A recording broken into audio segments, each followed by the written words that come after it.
don't let us down. You know, Grandma and Grandpa are old, they need help. Yeah, Mom, don't worry. It'll be fine. All right then. Go on, said Mom and, kissing me on the cheek, headed to the car. I got on the bus, paid the fare, and stood at the very back of the cabin. The bus was packed to the brim, and to top it off, it was hot outside. And I had to ride all the way to the final stop. Around the halfway point, the number of passengers decreased, and it became easier to breathe. Through the open windows, a fresh breeze entered the cabin. I turned my face toward the wind and inhaled the air greedily. Last stop, shouted the driver as he pulled up to the station. Frail grandmas suddenly grabbed their bags and rushed to the doors, elbowing each other. I didn't hurry and patiently waited for my turn. I hadn't told my relatives about the visit, decided to make it a surprise. When I approached the gate, I saw Grandpa sitting on the porch lighting a cigarette. Grandpa, give me one too, I shouted, entering the yard. Look who came to visit. Granny, come here, it's our grandson. We hugged tightly, and I smelled the cigarettes. Grandma immediately ran out of the house and rushed toward me. Stasek, why didn't you tell us you were coming? I wanted to surprise you. Well, surprise indeed. There's nothing in the fridge, not even a cat to swing by the tail, Grandma complained, but as I expected, within a minute the table was already set with pickles, boiled potatoes, a 3-liter jar of compote, and more.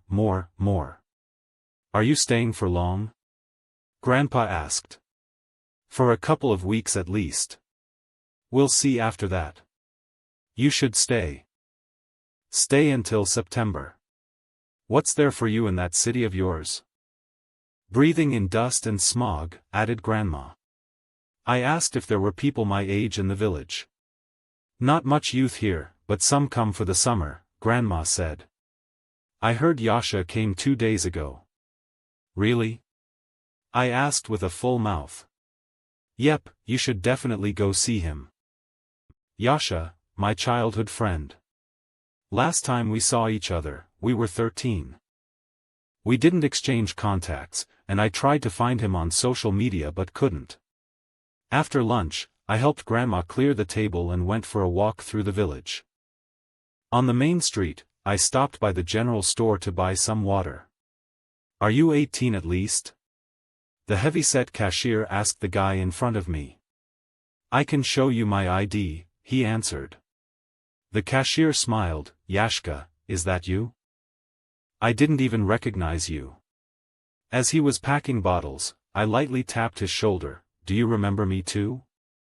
Yasha slowly turned around. Stas, is that you?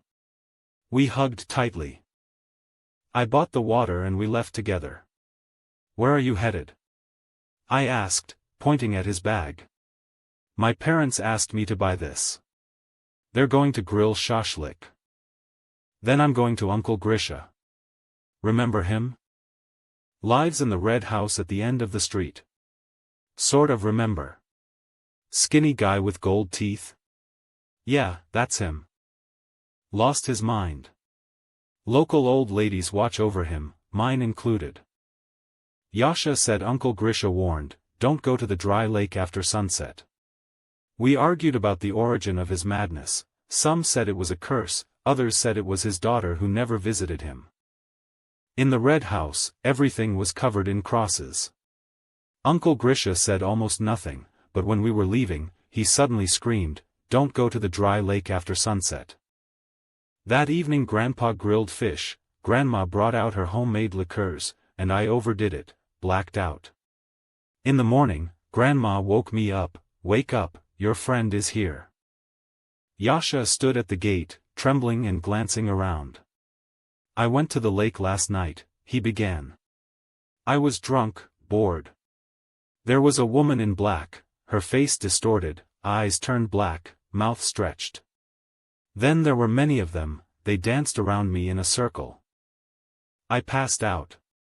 I tried to calm him down, said it was probably hallucinations. I walked him home. On the way, He crossed himself at the site of a church, but made the cross wrong. The next day, Yasha looked even worse, not sleeping, empty gaze, crossing himself again, wrong. I went to ask Grandma and Grandpa about the lake. Grandma only scolded, "Not your business. Go peel the potatoes." Grandpa, taking a drag, told me, the lake dried up before I was even born. They say there's a dark force living there, in the form of a woman. Drives men mad. After the war, many lost their minds, then it was forgotten. But Uncle Grisha and Yashka still went there. Yasha stopped going out. His parents didn't let me in. I realized, I had to do something. That night, gripped by fear, I took a cross and a knife and went to the lake. There stood the woman in black. Her face distorted, just like Yasha described. She surrounded me with the same figures.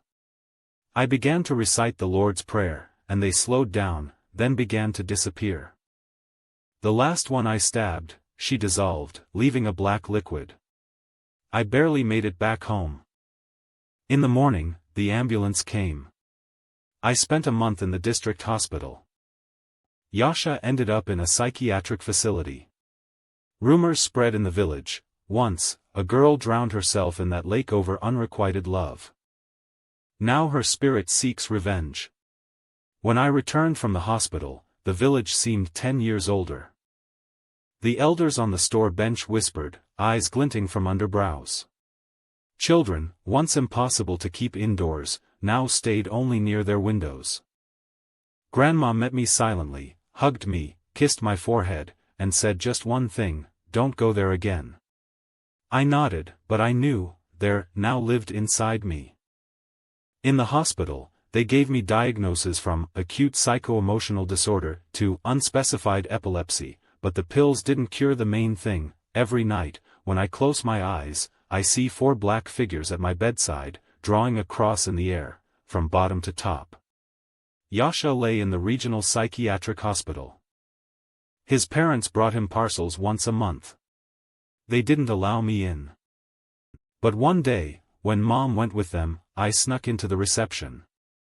Yashka sat by the window, hunched, staring at the floor.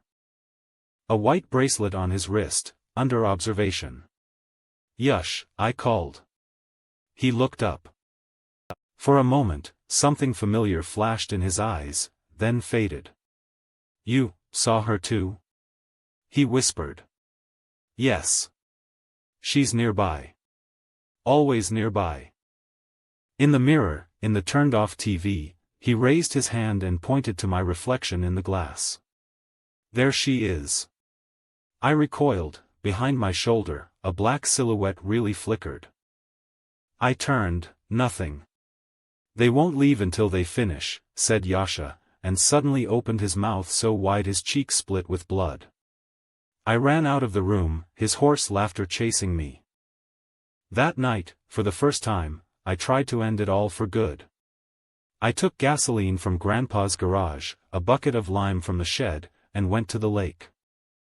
The dried-up bottom was a dent the size of a football field. Oily, tar-like streams crawled through the cracks. In the center stood a lonely stump, maybe a bush root, maybe a post. I poured gasoline on the stump, threw a match. The flame jumped up but didn't light the bottom, the crack seemed to absorb the fire.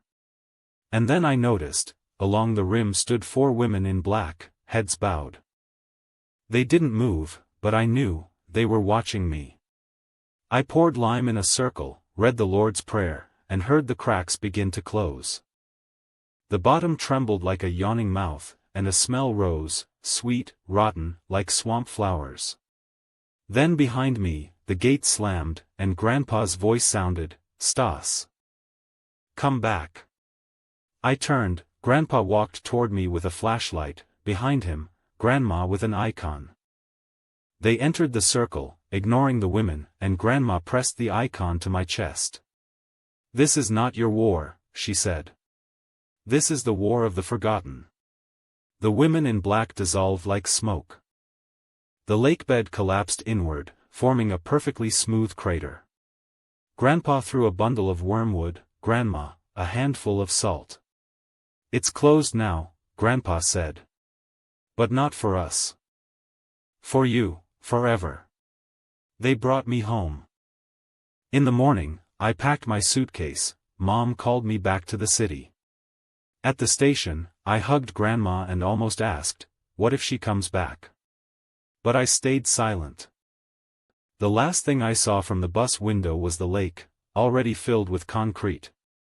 The elders made a deal with the neighbor farmer. He poured the crater full to build the foundation for a barn. In the city, I couldn't sleep without the lights on. 6 months later, I received a postcard. Stas, Yashka died.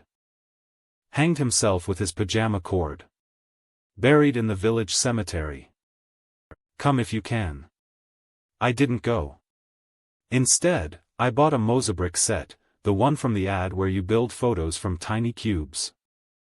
I chose the only photo where Yashka and I stood shoulder to shoulder in front of the red house. I assembled the picture in 3 evenings. Each cube, like a puzzle piece that still won't make a hole.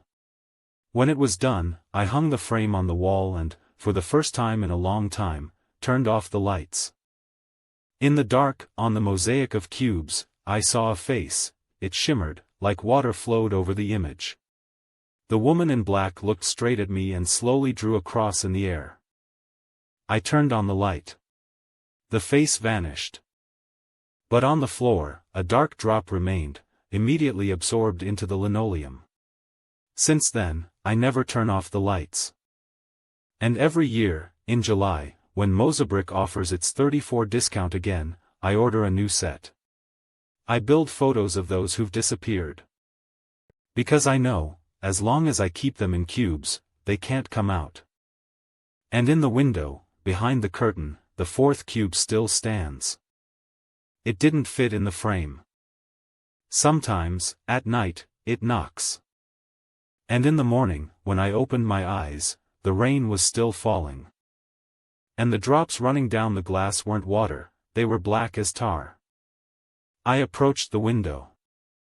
On the windowsill lay a new cube. Not white. Red. And it had one engraving, now you are the 6th.